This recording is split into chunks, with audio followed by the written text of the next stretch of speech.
Hello, everyone. Charles Watts here, joining you for a very special episode of Inside Arsenal today. We're going to ignore the transfer window for once and what's going on around the sort of off-pitch type stuff when it comes to Arsenal and focus more on the on-pitch stuff because let's face it, that's what's really important at the moment. And Arsenal are about to play their first game of their pre-season tour over in the US against the MLS All-Stars. I thought I'd pop on, do a bit of a special episode today, talking about that game, looking at who Arsenal might face and getting a bit of a lowdown on some of the players involved. So I'm joined today by Ryan Tolmich, the American correspondent at my former employer's Goal Football Co, to get his views on the game. Very much expert opinion from Ryan. How you doing, mate? Thanks for joining me. Good. Yeah, thank you for having me. It's a busy week, a fun week from an Arsenal's perspective, just because it is something so unique and something so different for you guys to kind of understand what's going on over here. So yeah, looking to dive into it and explain a little bit to you guys. Yeah, and it is exactly that. I mean, to be honest, I've been kind of looking at it as we get closer to the game, and there's been so much going on that I didn't even realize was taking place. It's like a big long week building up to the match, basically, with lots of stuff going on. So lots to get cracking on today. I mean, just talk about that for a start before we get on to who Arsenal might face, some of the players involved. I mean, the actual All-Stars event, it's not just a match, there's so much going on. So can you explain to us a little bit about what this whole sort of week entails? Yeah, so All-Star Week is definitely a big week in American soccer and MLS, just because it's one of the few weeks where you can kind of predict where things are going to be in a way. And that, the way MLS Cup works is that they have the higher seed hosting. So you can never really get everyone together with a big plan. That's what All-Star Week is. They plan this out like a year in advance. They have a whole week of events, whether that's concerts or charity events or tournaments or, as we get into the skills challenge, the All-Star game. It's just a week of events where everyone can kind of be centrally located from legends to players to sponsors, the whole thing. So it's a big old gathering. That's a celebration of MLS. In the last few years, it's been a little bit more of a competitive match because it's been MLS versus Liga MX All-Stars, which has kind of added a new wrinkle to it. But this year they go back to the old format, which is MLS versus one of the big European teams, which is what brings Arsenal into this for this fun little week of All-Star action. Mm-hmm. And the week's already got underway, isn't it? It's already started. Yeah. It started, I believe, on Sunday, just with like arrivals and training and, like I said, concerts, charity events. There's a whole bunch going on. It's a whole week. I know I saw yesterday some of the MLS guys were out there with First Lady Jill Biden doing something at the White House. So there's a whole week of events going on as they kind of get into all this. Yeah, I think it's something over here we just don't really get how sort of big an event it is. We see it as maybe just one sort of prestige friendly and not everything else that goes around with it. I mean, it's been something that's come into the headlines over here fairly recently. Todd Boehly, obviously Chelsea owner, he brought up the kind of prospects for Premier League All-Stars team taking on like the best of the rest in Europe, something like that, and having a big event. It's something obviously MLS do and the big sports in America do as well. And it's something we don't really get. I mean, is it something that you could see come into Europe and being a success over here? Yeah, so just in terms of like if I'm as a fan, I think that would be something that would be very fun to watch, because the thing about All-Star games is it's a chance to see players who don't normally play together.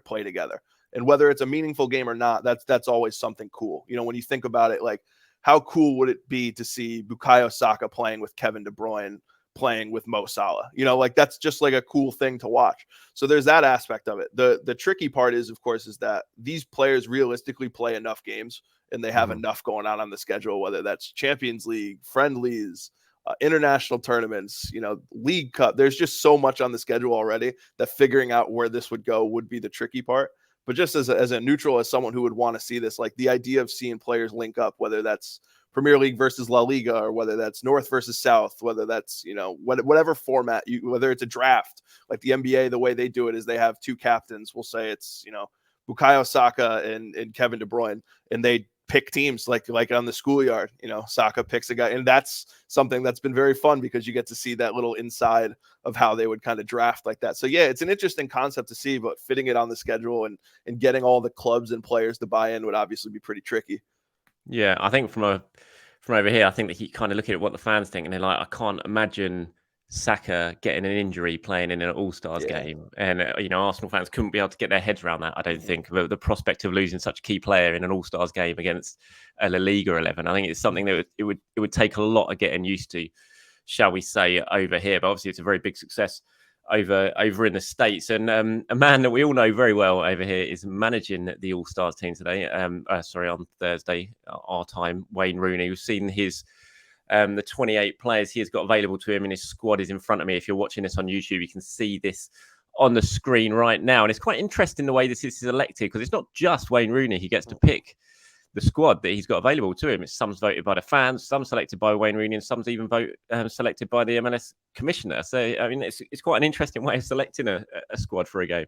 Yeah, it's definitely fun, because you get sort of a whole bunch of different types of players to get in. Generally the manager picks players that, one, he's comfortable with, and two, that are the top stars in the league, on form. You look at historically, that's kind of been where the way they've gone is pick the guys that they think give them the best chance to win the game. Because at the end of the day, that's what the manager's trying to do.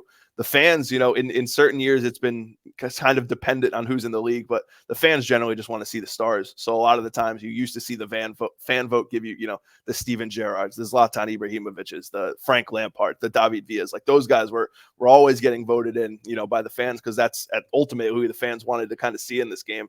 So you had that kind of interesting balance where, if you look at it this year, it's a little bit of the opposite, where you look at the fan vote, and like generally those are the players that are doing well, that are scoring goals, that are playing well in the league. And then you always have that wild card pick, which is the commissioner's pick with Don Garber. And this year he kind of changed it up. Normally he was pretty famous for picking the biggest stars that had been left off, a few years ago. During Frank Lampard and Steven Gerrard's arrival, they arrived, after the European season. The MLS All-Star game was in the summer, and they got picked as All-Stars despite really making no contribution to MLS. But that's the way it goes. You wanted to see those players in those games. But this year you look at the picks, and it's not necessarily names that'll be familiar to you guys. So that's one thing. It's fun ones, definitely, with Kai Kamara being one of MLS's all-time leading scorers, and he's a guy that kind of deserves this sort of moment. But yeah, it's definitely a bit of a different roster than in years past. So was there? I mean, he's barely walked through the door yet, but was there actually genuine calls for Messi to be involved in this potentially with one of those picks from Garber? Yeah, I think everyone half expected it, just because at the end of the day, like, that would be the most fun thing, isn't it? Like, wouldn't it be pretty fun to watch Lionel Messi come out and run around with these guys and take on Arsenal? I think that's kind of what everyone wanted to see. But I think it's also understanding that Messi himself might not be too keen on hopping right into an all-star game before he even plays with his club. So yeah, I think the timing didn't really work out based on how it all worked. But I think if there was any way possible they could have gotten Messi into the squad, I think they would have done it, just because, the eyeballs you would have gotten with Messi walking out there representing MLS would have been a pretty big one for the league. Mm-hmm. What does this sort of game tend to mean to the MLS players involved? Is it something they really care about? Is it something that, over the years they've, really put a lot of emphasis on, or is it just for them, a bit of a friendly? So that's one of the tough things, really, is that MLS players, especially with this current format where they take on a European team, it's kind of a no-win for them, in that if they win the game, it's because the other team was in preseason, they played the kids, they didn't take it seriously. But if they lose the game, it turns into this whole discussion about MLS as a whole. It's like, oh, MLS's best players couldn't even beat Arsenal's youth team. It turns into like this whole discussion on that. So it really is a no-win proposition from them from a sporting perspective, just because it is such a tough spot for everyone involved, and everyone's always kind of trying to find takeaways from what all this stuff means. That's kind of why the old format, the one that they had the last few years, was so interesting, just because it was MLS versus Liga MX. So there was that obvious rivalry. There was two teams kind of on the same playing field. It was obviously a lot of passion in it, because there is always this sporting rivalry between the US and Mexico. So it was just this interesting balance there. But yeah, for this game, a lot of these players take it seriously, just because, one, it's a chance to play against some of the best players in the world. And, that's something that a lot of these guys will take. But then also, when you look at some of the guys on this roster, a lot of them there's a couple of young guys here who could make the move to Europe in the next few years. So those are guys who will be eager to kind of get out there and kind of put on a good show and show that they are kind of capable at playing at this level. So yeah, it's an interesting mix of how you kind of view this game. But I think everyone on the MLS side definitely wants to win. They want to come out and represent the league and represent themselves and their clubs and show themselves well. But yeah, it's just interesting how the fans kind of take a look at it as we kind of keep going and evolving the format of how it goes. Right, so ahead of this, I sort of asked you, I was like, okay, give me some of the names you expect, big talking points of the game, people we can talk about who you expect could make a bit of an impact on them. So we're going to run through a few of these players now. We'll start off with Thiago Almeida. I mean, what's he going to bring to this squad, and why have you sort of tipped him to be potentially a bit of a standout in this game? Yeah, so he's the next MLS big money sale. He's the guy that if you want to, look ahead to, all right, which guy is going to come from MLS and become the next, we'll say like Miguel Almiron, the next guy to go over to Europe and kind of make that $30 million move. This is the guy. Almada was on Argentina's World Cup squad. He played in a game in Qatar, and obviously I think, given his age and his profile, like that's a huge achievement. MLS has never had a guy playing at that level before. You have a guy who's playing with Lionel Messi in a World Cup, which is obviously a huge thing. And it's not just that, it's a guy at the beginning of his career. So Almada is a fantastic, number 10 attacker, winger, whichever you need in Atlanta for Atlanta. He's a guy that is super dangerous, creates all sorts of dangerous situations. He's a guy that at sometimes this season has been kind of hampered by the talent around him, and that he is just so clearly at a level above where everyone else at Atlanta is that it's sort of tough for him at some points because he is ready for that next jump. I would assume this winter he's probably out of here for a huge transfer fee just because he is that good. So yeah, he's one to keep an eye on. I don't know exactly where he'll go, but there will be clubs in Europe that are going to be keeping an eye on him and definitely have already been scouting him for a few years just because of how good he is and can be. Mm-hmm. So you expect him to play what sort of number 10 role, do you think? Yeah, I think definitely you'll see him on there as in the number 10 role. There's a lot of number 10s in the squad because that's one of the interesting things is that MLS is really one of the last few leagues where the number 10 role is like the traditional number 10 as you think of it, where it's just like you're there to play make, you're not pressing, you're out there to do that sort of job. So that's one of the interesting things is that there are a whole lot of number 10s in this league at any given time. But yeah, he's definitely the one with the most potential and the one that could be the best out of all of them. So yeah, when you look at Almada, I would expect him to be on the field. He, like I said, he's dangerous. He can hit set pieces. He could score from distance. He sets teammates up. He's got a little bit of everything. So yeah, he's definitely one to watch out for. Uh-huh. I presume when the fans are voting for players to be involved in a squad, they've got to vote a certain amount of defenders, midfield, and forwards on there. So they don't just suddenly give Wayne Rooney 10 forwards to go with. Yeah. He's got no defender. Yeah, it's broken. I think it's like 4 defenders, 3 midfield. I think it's like a 4-3-3 of how you like vote the players in. So yeah, they do get to vote. Which is always interesting because usually the attackers are so obvious because you could just look at like goals, assists. But the defenders, you get a whole bunch of different votes going on because everyone kind of places a different emphasis on what they want to see. So it's definitely fun there. Okay. Right. Now we'll move on to, I can never pronounce this right. I think it's Riqui Puig. I think they pronounce it right in Catalan anyway. Yeah. Obviously a player who came through at Barcelona and now playing his football at the Galaxy. I mean, how's he getting on over there? It's good. He is another one that we'll just get out ahead of it. The Galaxy are not a good team this year. They're awful. They are not having the year that they all wanted. Chicharito's hurt, which has definitely hurt him. But even before that, they kind of weren't really doing much. They're a team that's kind of struggling on and off the field. But Riqui Puig is the bright spot. He is fantastic. He is a player that technically, coming from Barcelona, obviously is at a different level than 99% of the players in this league. Technically, he is just so gifted. And even since Chicharito's gone down, you've really seen him step up and kind of take a little bit more control, which is something that people were kind of waiting for. You kind of wanted to see him step up and go from like, all right, yeah, he's technically very good to like, all right, yeah, he's the best player on the field a lot of the times where he's out there. So yeah, that's kind of been the step for him. Most interesting moment this season for him was he got into a little bit of a kerfuffle with Giorgio Chiellini. Chiellini called him a clown. There was a whole thing, Riqui Puig scored against LAFC, their big rivals, and he did the Messi hold up his shirt celebration to the crowd. And then after the game, Chiellini was caught calling him a clown over and over again. So that's been a thing, a fun part of that little rivalry, watching those two teams kind of evolve but also have this new event to add to the kind of history of that. So yeah, that's been good. But yeah, watching him, he's a special player who seems to be kind of finding what everyone expected him to be in LA. I presume that he's not going to fancy going up against Chiellini next time they play, though. He's going to get the way that Chiellini operates. I'm sure it's going to be a few minutes before he goes through the back of him. Mm-hmm. Petrovic, goalkeeper you singled out now. Did he replace Matt Turner when Matt Turner left? Yep. That is one thing I was going to bring up is that he was Matt Turner's direct replacement, and they actually worked together for those first few months before Turner came over to Arsenal. So basically what happened is the Revs knew that Turner was leaving, and they knew that they needed to get their goalkeeper in, so they got him in a little bit early. And I did an interview with Petrovic and then Ken Hitchcock, who's their goalkeeper coach, and I was asking him about that process.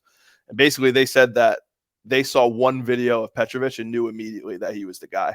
So they brought him over, and he learned under Matt Turner for a few months. He complimented Matt Turner for just how willing he was to not just be the starter, but also sort of be the mentor and help him adjust to life in MLS. And since Matt Turner's left, you could even argue that Petrovic has been better, which is really saying something, just because Turner was, goalkeeper of the year over here. Petrovic has been fantastic, and he's someone that is already starting to sort of earn the interest from abroad. I believe I've seen Manchester United and Liverpool and all these huge clubs kind of linked with him. So yeah, he's one to watch, just as someone that could kind of move on pretty soon. And yeah, like I said, he somehow, the Revs found a guy that not just replaced Matt Turner, but might be playing a little bit better than him. And that's something tough, over here, to kind of replace a player you sell that quickly. So yeah, it's definitely a good one for them. Okay, interesting. We'll talk about Matt Turner a little bit at the end of this bit. So Hani Mukhtar for Nashville, obviously holding his trophies there. MLS MVP, I think he wasn't he, last time out?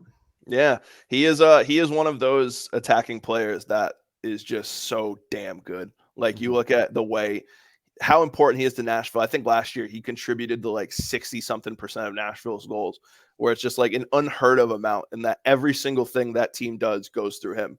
And, he came over here originally as like a winger or a number 8, and they've kind of put him in that, second striker role, and he's been incredible. He's someone that is, he's one of the best players in this league, no doubt. Obviously, the MVP trophy kind of proves that. But yeah, when you look at him, he's a guy who's going to play, just behind the striker and sort of influence everything that goes on. If you're going to bet on someone to get a goal or an assist in this game, he's pretty up there, just because he's someone that is always contributing to goals on that end. So yeah, he's one to watch just because of that. If you're looking for someone that might just create the one moment where a goal goes in, he's definitely one to keep an eye on.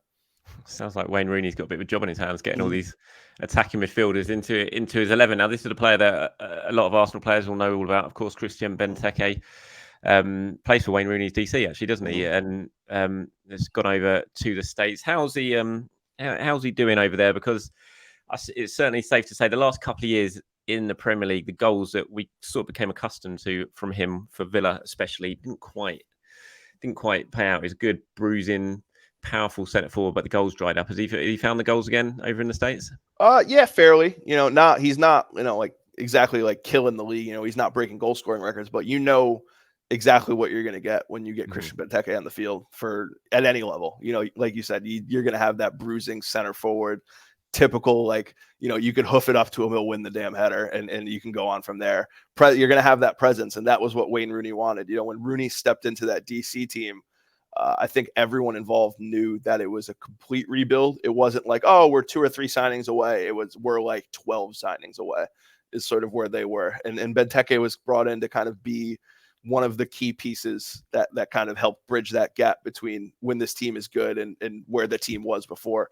So yeah, that what you're going to get out of him, if DC's not necessarily dominating possession, or they're not, with the talent around him isn't that good, you could just hoof it up to him and you might get a goal or 2 out of it. So yeah, that's kind of where they're at with him. He's done pretty well. I think he's got 7 or 8 goals this year. He's someone that he's been getting his goals and he's been getting them in a variety of ways, and he's always dangerous. So yeah, with Benteke, you know what you're signing up for. So that's kind of what makes him such an interesting presence, because one, he won't be afraid of any of these Arsenal defenders, because he's probably played against a bunch of them at some point.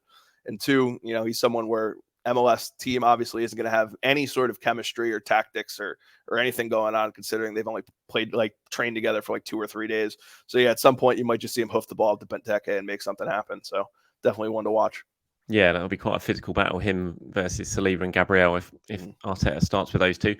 And from one striker to another, we'll move on to Jesus Ferreira, who my brother, who lives in Dallas, would not forgive me if I didn't mention him in this one. Very good goal scoring record.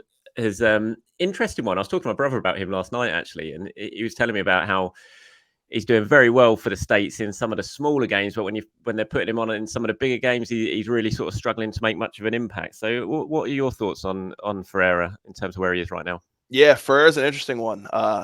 he just was given a new nickname this summer, the Pirate of the Caribbean, because he was only scoring big goals against Caribbean teams. So yeah, he's got that new nickname. You know, there's all the photoshops with him on Captain Jack Sparrow going around. It's become a big thing with the national team, and there's this big debate, like you said, on what he can do against sort of the bigger opponents, just because his goal scoring record is incredible. You know, he's already nearly in the top 10 of goal scorers in U.S. men's national team history, but I think like 9 of those goals have come against Grenada, St. Kitts and Nevis, and Trinidad and Tobago.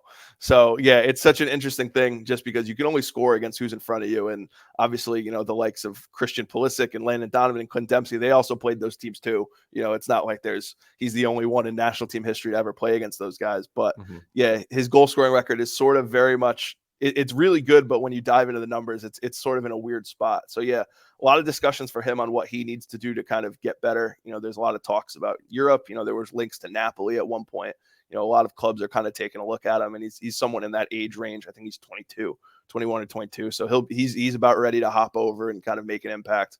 But yeah, he's definitely one to keep an eye on, not just in this game, but kind of looking at the transfer side of things, because it seems like he'll move on at some point soon too. So what are you expecting from this one? Do you think Arsenal are going to be too strong, or do you think the MLS can pull it off? So yeah, it's one of those things where like you kind of mentioned it earlier, it really just depends on how seriously Arteta wants to take it. You know, in that, you know, some teams, you know, they've given the starters 20 minutes or 30 minutes, and then they've kind of gone in and made some changes since then. So, you know, if Arteta is going to play the lineup that, you know, everyone kind of expects for a good chunk, then like obviously, yes, Arsenal are a better team than the MLS All-Stars. So yeah, really interesting just to kind of see, you know, what that lineup kind of looks like, and also how Wayne Rooney manages it. Because like you said, there's a whole lot of number 10s in there, and there's a whole lot of attacking players, and trying to find, you know, it's one of those things with those games where you kind of want to get everyone a chance to get on the field, just because it's as many players as you can, at least. You know, they do that for all the All-Star games here, where you kind of want everyone to play, because it is an achievement in honoring sort of the season they've had. So you kind of want to give everyone that sort of run out. So yeah, I think it depends on lineups, but like you said, it's Arsenal obviously are at a different class. So if Arteta wants to get out there and win this game, then like, yeah, they can go out and win this game. So, but other than that, realistically, it is kind of just a fun exercise. It is something where you get to see some unique matchups and play. But if I was to predict, I'll take Arsenal like 3-2, just because, you know, you want to see goals. So yeah, let's hope for goals. Yeah, I think Mikel will take it pretty seriously. I mean, just the Nuremberg game he played last week, for the first 45 minutes, he went very, very strong. Made some changes after that, but I think he'll look to step it up the longer this tour goes. Give people from 45 minutes to 60 minutes, and we haven't seen players like Martinelli yet, and a couple others. But I think he'll go pretty strong. I think definitely for the first half, maybe for the first hour, he'll go strong. He won't make changes after 25 minutes. Before we quickly move on to having a quick chat about Flo Balogun and Matt Turner. The skills challenge is a really interesting one. I wasn't aware of this at all. And so this happens the night before the game, but it happens at the stadium. It's a big event.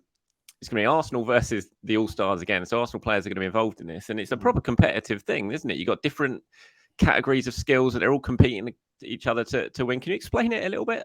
Yeah, so if you follow the NBA, it's like the slam dunk contest, or if you follow baseball, it's like the home run derby, where the night before the game, you just have this sort of weird challenge night where you try all these different things, and you get to do all of these different competitions. You know, it's stuff for it's a crossbar challenge, or there's like a shootout challenge where you're hitting targets in the goal. There's crossing. There's all these different sorts of challenges that kind of offer a different fun way to compete. It's a lot of the stuff that you would do with your friends, you know, just outside when you're just kicking the ball around. So it's kind of that old school, you know, throwback, you know, playground fun games for these guys to compete, which is fun because you get to see players, you know, who are obviously at the peak of their thing, you know, at peak of their game, just kind of line up and do a crossbar challenge, just like you would when you were kind of growing up. So there is a fun aspect to it. You know, they get like goalie wars going, which is obviously a weird one and pretty fun. But yeah, it's just one of those fun things, but also one that quickly goes from, oh, we're having a good time, to like, oh, good, we want to win this thing. And guys get real competitive with it really quickly.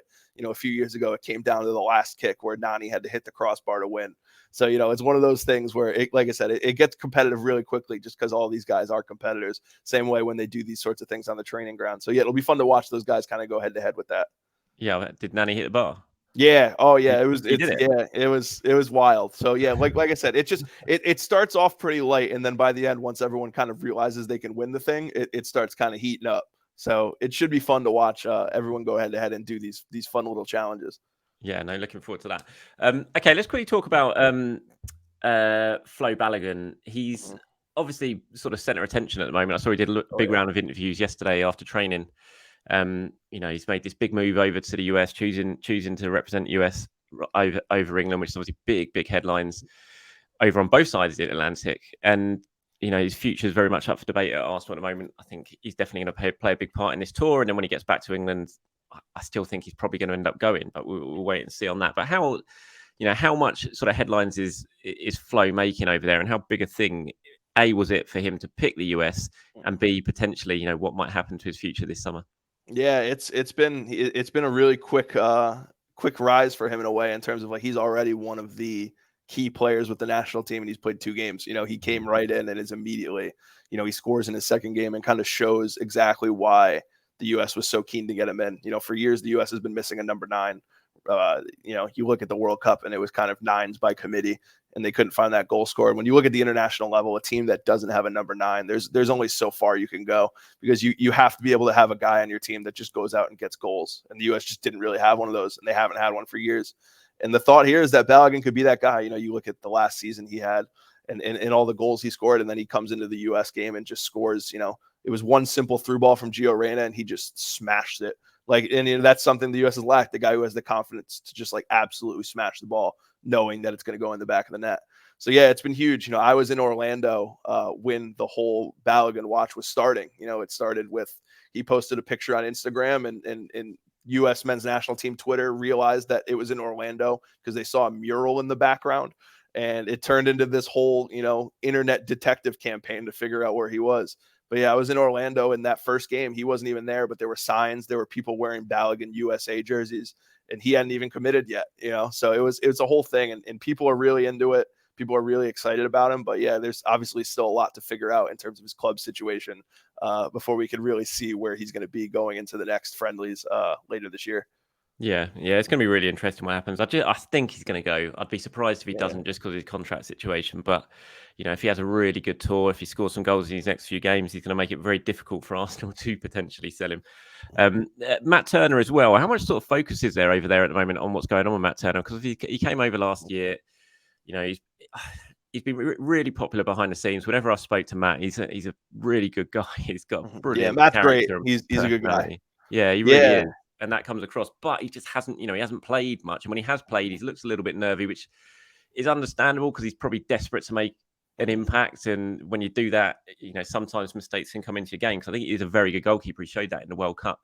Is there a worry over in the States about his lack of game time? And it feels like there must be, really. Yeah, so that's the big concern.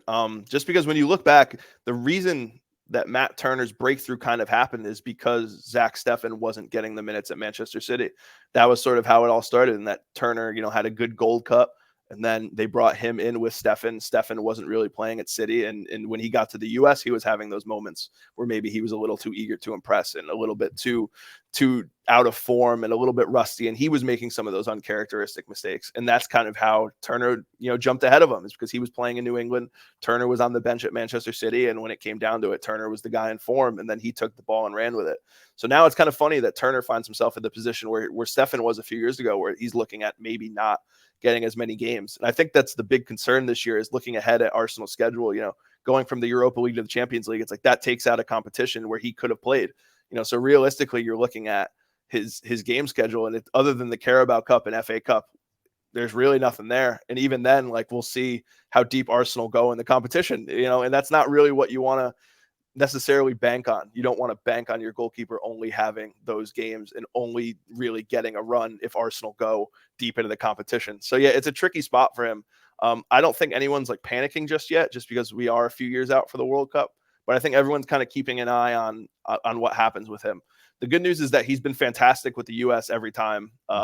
This summer he played in the Nations League, and then when the rest of his teammates, went on holiday, he asked to stay and play in the Gold Cup, which is obviously something he did not have to do. He sacrificed his whole summer to play these games for the U.S. because, I assume because he knew he wasn't going to get that many for Arsenal. So yeah, no vacation for him, no holiday, no break. He just stayed right through it and kind of kept grinding out these games and getting some experience under his belt. So yeah, it's an interesting one to watch. I think everyone's a little bit nervous just to see what happens, but I think next year will probably be where everyone's starts to panic and worry about his playing time.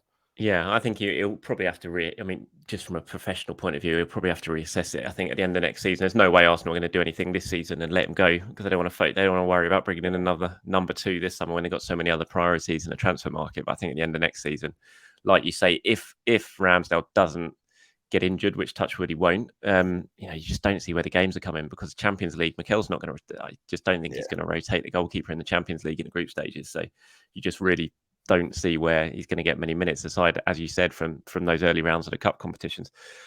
Look, Ryan, it's fantastic. We've done this for over half an hour now. I really do appreciate your time and all your expert sort of insight into what Arsenal are going to face over the next couple of days or so in the skills challenge, which I can't wait to have a look at, and then the match itself in the early hours, our time over here in UK on Thursday morning. So I hope everyone watching or listening to this is giving you a really good sort of indication of what is to come over the next couple of days with Arsenal at their start, their US tour over in LA. And join me again for tomorrow's episode of Inside Arsenal. I'm going to be speaking to James Benge of CBS. We're going to have a bit of an extended chat about all things Arsenal, where they are at the moment, heading into the new season, the transfer market, and everything in between. So if you've got any questions for me and James, please do reply to them if you're watching this on YouTube in the comments section below, and we'll get to those at the end of the discussion. Thanks again, everyone, and thank you very much, Ryan. Have a great day, mate.